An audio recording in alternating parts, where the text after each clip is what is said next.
Okay, today I'm going to talk about some influential moments in the martial arts in the United States of America. And it all started, I guess, the first martial art that was really taught publicly was judo in the martial arts.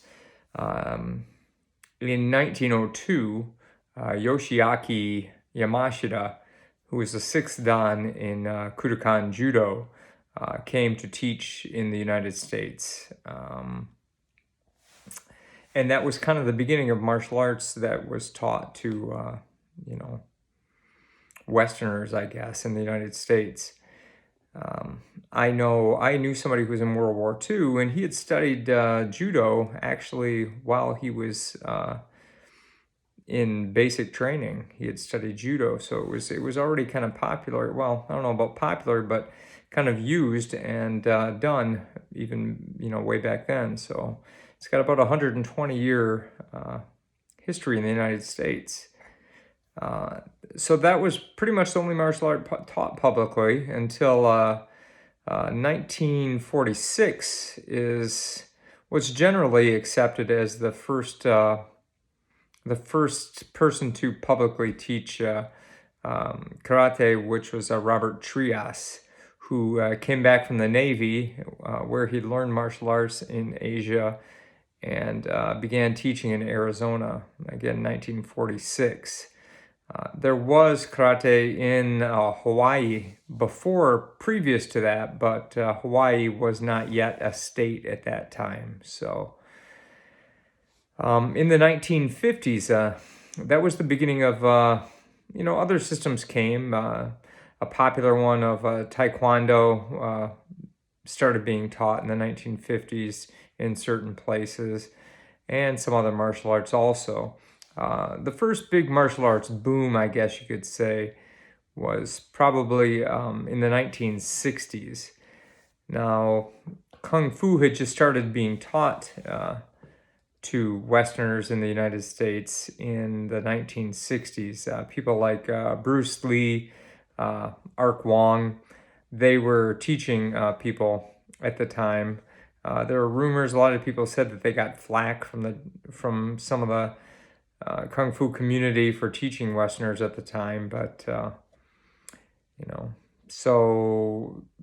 but it became popular nonetheless. David Carradine starred in the television Kung Fu series, which came out in 1972 and went to 1975. Bruce Lee had other movies that were filmed overseas, but his movie Enter the Dragon was released in 1973, the same year as his death.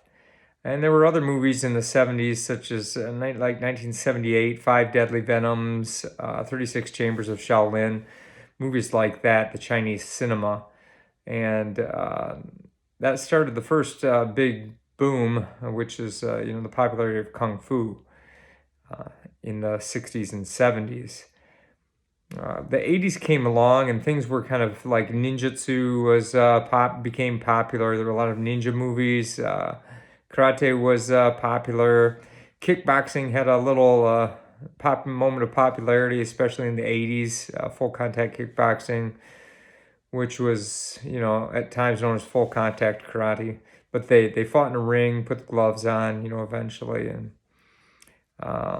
then in 1984, the Karate Kid movie came out, and there were kids that were taking martial arts prior to that, but that was a big change in the martial arts as an industry, where children started being taught more, and martial arts schools kind of flourished. And there were organizations before that that helped the business of martial arts, but a lot of them came after that. And there were a lot of chains of martial arts schools, and good and bad things came because of that, I guess. But it did help the popularity. Then in 1993, November of 1993, I believe, was when the first UFC Ultimate Fighting Championship came out, when Royce Gracie won. And that even though Brazilian Jiu-Jitsu was being taught, especially in California and in Torrance and other areas prior to that, that really made it popular, and the popularity of more, I don't know what you'd say, reality-based martial arts, I guess. Um, Although a lot of old martial arts were reality-based, but that changed a lot of people's perception from learning one thing to learning several things. Developing your ground skills as well as your stand-up striking skills and things like that. And it also gave rise to other popularity later of things like Krav Maga for self-defense or adrenal-based training or things like that. So the martial arts has come a long way, over the last 120 years in the United States, and it's continuing to evolve. You see, most movies now have martial arts in them, especially action movies, and you see it all over the place. And it's a real diverse thing to do, training the martial arts. There's things such as like the health aspects of maybe breathing exercises or Tai Chi to, fighting in MMA or things like that. So anyway, that's a brief overview of some of the timeline of martial arts and how it occurred kind of in the United States here. And I'd appreciate it if you could like, share, and subscribe, and we'll keep some more things coming out to you.